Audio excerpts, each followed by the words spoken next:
Hello viewers, আসসালামু আলাইকুম। সবাই কেমন আছেন? আশা করি অনেক ভালো আছেন। তো আপনাদের সাথে আজকে খুবই মজাদার একটা নতুনভাবে একটা চার রেসিপি শেয়ার করব।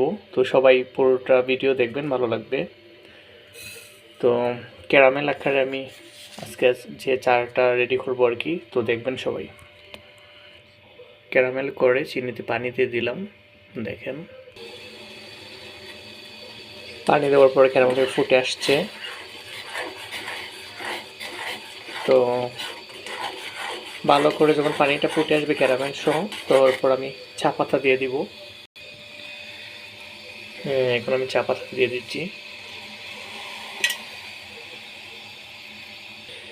তো আমার চাটা ভালো ফুটে আসছে, এখন আমি নামিয়ে নেব।